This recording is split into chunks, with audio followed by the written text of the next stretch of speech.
I printed something super sick. You're gonna want to see this. Instead of extending this intro more than it needs to, I'm just gonna show you. At first, this video was meant to be about how I painted this Raven statue, but that changed really quick when the plans changed from painting her to painting her. And this is where the Uniformation GK3 came in handy for me. Now I must mention, they did obviously send me this machine, Uniformation did, and I'm just gonna say this is my best machine I've got. Now obviously Uniformation have asked me to talk about this machine and let you know exactly how I feel about how this machine works and what it does for me. And in this particular situation, the problem I had was that the UK had just gone into its first cold snap of the year. Now I knew that this bad boy was gonna have exactly what I needed to make sure I didn't have any failures at this very particular stressful time. Now why would this be stressful for me? That'd be because I paint a model every single week. If I can, I will try to get one out every single week on my channel without failure. And I was only given this information of the change of plan on Thursday night. Now I don't know if you know anything about 3D printing, but these things take a little bit of time to print. Also, they don't really like the cold, and if it's cold, you can end up with a lot of sad time. But this wasn't a problem for me because the Uniformation has a built-in heater. Do you see that it is maintaining 30 degrees with inside? And not to mention that it is also an 8K machine. It's capable of printing very, very high detailed prints. And I mean, look at them. Every single one of these models is fully capable of being printed on that Uniformation GK3, and I'm gonna leave a link for this machine in my description so that you can see for yourself if it's something you want to get. Uniformation is also running a Halloween special on their website where you use the code Halloween on your checkout to get $80 off of this machine. Check that out in my link in description. So without any more waffle, it's time to get onto painting and making this model look like I made it to look. The first thing I just want to mention, these prints came out amazingly. This is straight out of my GK3, and honestly, thank God for having that heater in that vat just to make sure that this happened. Once I'd got everything out of the vat, and obviously all the supports taken off, and then all the parts had been cured, it was time to start preparing the model for paint. And the best thing you can do is take your time going through the model and just clean up all those little nubs. You don't want pimples all over your model because it looks like it's not very nice. So don't do that. Also, when I've done all of that, I like to give it just one more cure because the previous cure is not as long and it's a long, complicated situation. But essentially, I cure it so that I don't get cancer from touching it, and then I sand it, and then I give it a proper fully cure at the end. Now, once I've got all my parts out of the curers, it's time to clean off all the rest of the dust and the mess that came from sanding the bits.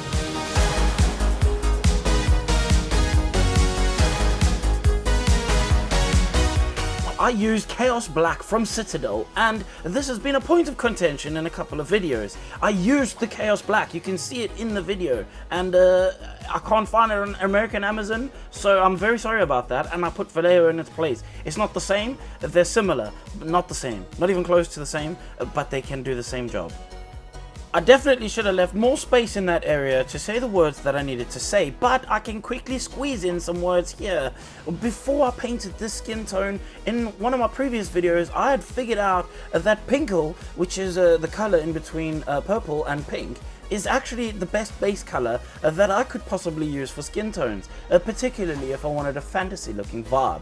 And now, forgetting about skin tones, let's speak about the gloves and the leather on this model. The thing that I did was spray them with the neutral, natural stick color, which is mostly just brown. After I had sprayed that brown, I needed to darken the bottoms of the shadows so that it didn't look boring, and I used darker brown to do that with.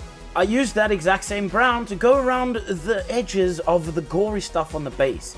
on this particular base, it's a throne, and on the throne there is some gory stuff, including some skeletons that need some blood to be splurted all over them. And to start this process off, I'm going to take a white ink and I'm going to spray some highlighted areas on the gory stuff and pretty much paint the skulls. This is going to leave an overspray which I need to get rid of, and to do that I'm going to take some black Vallejo matte black and I'm just going to paint that into all the crevasses that are left behind. This is to make sure that I shape up those hands and gory things nice and tidily. As you can see, I went around the entire base with this. Now I need to dry brush this wonderful chair that looks extremely uncomfortable to sit on. However, the comfort is not what we're here for. It is about how I painted this. I mixed a bit of blue into black so that my black, or technically my grey that I made, wasn't going to be just a neutral grey. It was actually going to be a cool grey. And this was going to help because later on we're going to bring in some warmth to contrast that by putting the reds of the blood over the top of this. As you can see, I basically just built this all the way up to a almost white highlighted edge. I then took this skeleton horde contrast paint and painted it over the skeletons, because I felt like the name obviously had something to do with what it needed to be painted on. I also took Nuln oil and painted that into all the creases and some of the cracks around this base. As you can see, I'm painting it underneath and into all the little crevices just to make a little bit more depth. I used a gold spray paint from Montana to paint the little dish thing that is on it. The ornamental shiny gold thing was painted by gold Montana spray paint. And then I took some white and I went around the edges and just made some texture all over the gory stuff. I then started working on those hands. I needed to bring them up to at least something that resembled a flesh looking color, and I did this by using a contrast paint, Gilliman's Flesh from Citadel. I don't even remember, to be honest. It was literally just something that I built up a bunch of skin tones, going from a darker skin tone to a lighter skin tone. I used the contrast because I wanted it to make it look very dirty and like these pieces had never been washed or cleaned or anything like that. This just helps to sell the gory effect of it all. I also built this all up with a brush, and I did this very roughly. I didn't paint and try to smooth out all my blends perfectly. All I did was build up a layer to create the illusion that there was some kind of volume to the shapes on this base. And then it was time for the gore, and for the gore I used Flesh Terror's Red. I find if you add a bit of water to this, it will go into the darkest places where it is dark and it will look really deep and rich, but this alone isn't the only thing that's going to make it look like blood. I sprayed this all over to emulate a bit of the spray that would probably be around the areas. I then turned the air pressure all the way down on my airbrush, and I pretty much squirted those horrible splats that you find will ruin your model. I used those splats to my advantage, and when that wasn't enough, I took a brush and I flicked it all over the place. I'm not gonna lie, when I was done with this model, it looked like I had murdered something in my airbrush booth. But if you want to make gory splats, you need to think about how the gore would come all over the article that you are painting. I also used the airbrush to blow some of the paint and make it look like it was streaking. When I put that aside to dry, I figured out that it was probably time to put a base coat on the hair and then move away from the hair, because it's time for me to tell you about the new skin that I have been experimenting with. And remember previous videos, I've shown you Pinkle as a base for skin tones. Now I'm going to use a transparent red underneath and over the top of all the black. The first coat of this is going over black, and you use Pinkle to give you the highlight. You then take the transparent red to completely cover all the black. This creates some kind of magical friggin' pink in between the Pinkle and the transparent red, and it's magic. Don't worry about it, just do it and you will see for yourself. I then used pretty much the same steps building up from a darker skin tone to a lighter skin tone, and as you can see, when I'm spraying over the first skin tone, it's not going to be a very dark one in this case, because our shadows are going to be taken up by this pink that is left in the bottom of the shadows where we had sprayed that red before. I then work on more highlights, and this I'm going to push in areas where the light is going to be hitting at the most pinnacle of its hitting of the model. Okay, I'm gonna stop trying to use fancy words because maybe I don't know how to use them, but I do know how to use paint. And speaking of paint, you can see me taking a highlight skin color this time, which I normally don't go this high on my skin tones, but this time I'm gonna use this to give a really bright highlight to the skin. I'm then going to take this weird orcish flesh color from the Scale 75 set, and I'm going to spray this in a couple of choice areas, this namely being like the creases, under armpits, under knees, things like that. Then it's time to tint that skin, and I love tinting the skin with yellow. And for this particular paint, you want to thin this down really thin. It almost needs to be not paint and pretty much just water. The sponsor of this video is CA3D Studios, and I thought this time, instead of showing you their little website, I'm gonna actually just show you why I think you should use your money to purchase a subscription to CA3D Studios. These dudes have the most amazing sculpts. Have a look at what I've produced over the last couple of months working with their sculpts, and their Patreon is just absolutely amazing.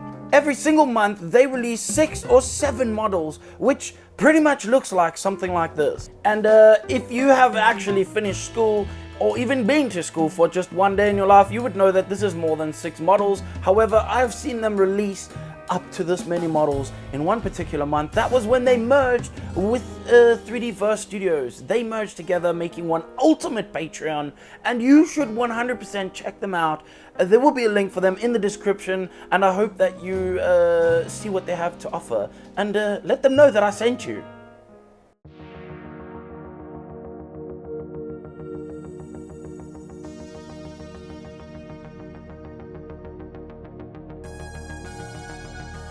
For the silver parts, I used this silver from Ammo by Mig, which I cannot tell you which one it is because for some reason that is the only part of the label that rubs away, making it very difficult to replace this paint. However, it is a very incredibly good paint. I think it's shiny aluminium or something of the sort. I'm not 100% sure, but it paints extremely well, and it does exactly what it says. It's shiny and it looks like aluminium. It's metal. It's silver metal color. I then used brown to paint the rest of the leather that goes around her neck.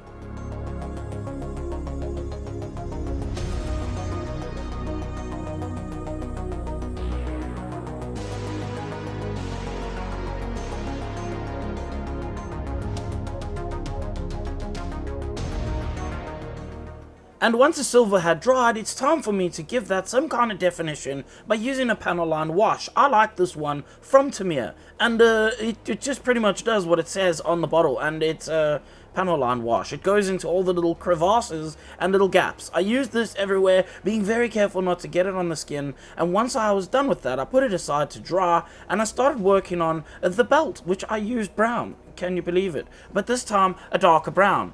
For the nutsack, I mean the satchel that is carried around her waist, I painted this up using not white, and I basically built up some volumes to make it look like it had a shape of a good nutsack. Once I was done with that, I then used Gilliman's flesh over the top of this to create a color of a nutsack. And then when I was done with that, I highlighted the edges of it, and I gave it a little bit of washes in the creases and crevasses to make it look deeper. I had also painted some of the bandages on her arm, and to give those bandages a not white look, because white is not what bandages look like, especially if they are dirty, I used skeleton horde, the same color I used on skeletons. I then used more not white to go over some of the fleur that is on her back, and then I used that same not white to highlight the bandages. By the way, by not white, what I actually mean is deck tan. It is my favorite color from Vallejo, and I really like this for a lot of things. I went back into some of the straps on the boots because I realized that the boots were all one color and it looked really boring. So I used a darker color, which is a Sagor brown, to darken up those straps. And then using the deck tan, or not white, I went over the rest of the fur and the bandages.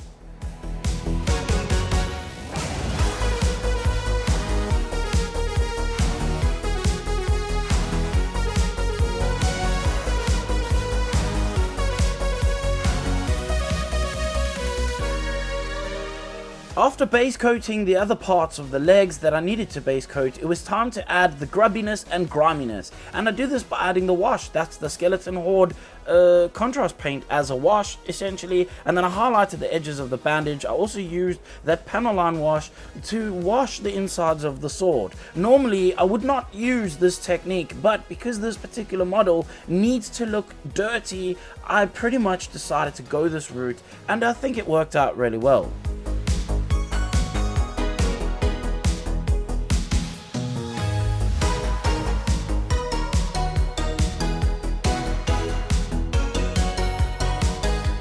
I then superglued the parts of the body together because the next step was for me to start adding the rest of the gore to this model. And again, I used the same techniques as from before, and I used my airbrush on a very low pressure with a very watered down paint, and pretty much spattered it on in places where I needed, and I used the air pressure from the airbrush to blow the paint into areas and make it look like it was dripping in ways that blood would drip.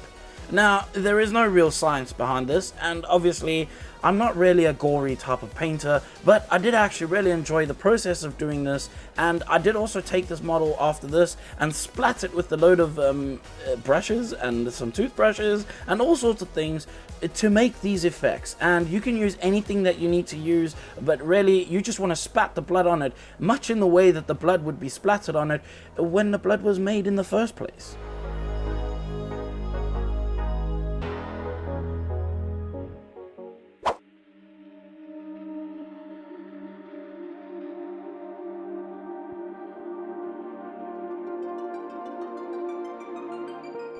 And now to work on her face, after I had given her a wonderfully glorious red lipstick to make those lips look nice and solid, it was time to work on the eyes. And the first thing I'm going to do is paint the eyelashes. This means pretty much painting the whole eye black, including the eyelashes. I also added the eyebrows at this point, making sure to give it some kind of texture so it wasn't just solid worms on her forehead. Then I used slightly different technique to previous videos, and I pretty much painted a bit more of a purple in the inside. I then used white to shape the inside of the eyes, and I used a little bit of a pink towards the corner of the eyes on the outside and the insides.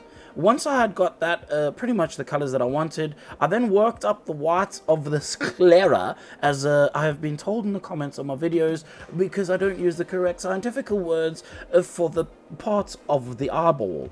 Basically, once I had got the eye shaped how I wanted it, it's time to work on that iris. And for this particular model, she is very angry. You are not going to be happy if you have this much blood on you, because you have to clean it off at some point. And so because to create that angriness, as well as to make it look a little bit deviant, I added the irises half towards the top of the eye. This makes them look like they have more force. It makes them look like there is more attitude behind them. And once I was done adding the pupil and a white highlight to the eyes, it was time to add a gloss over the lips and the eyes together. I then took the pieces of the hair and glued them onto the side of the head. I then used a brighter red and built up some volumes over the top of that hair, and then added a couple of highlights extras with my brush. I then wrestled the model to get this head in place because it is slightly awkward, and I called this model done.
Hopefully you've managed to take something out of this video that might help you painting something in the future. Of course, if it did, then the best thing you can do is leave a like on this video, because apparently that helps with some kind of algorithm. While you're there, you might as well leave some comments in the little square box that YouTube gives you to leave some comments in. And if you think there's more left in the tank, then you can share this video with your gran.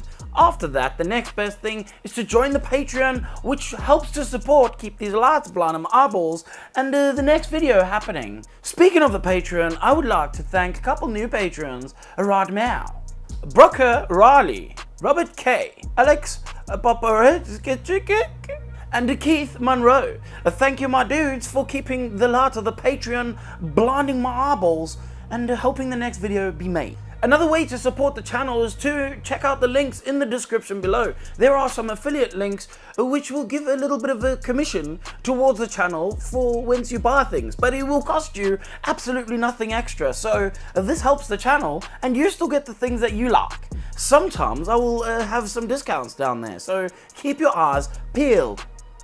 That was the weirdest thing I think I've done on camera. It is now time for me to tell you, if you didn't like anything you saw in this video, I don't even care. So you should probably take this time to f*** off. Is it just me, or is that light particularly bright this time?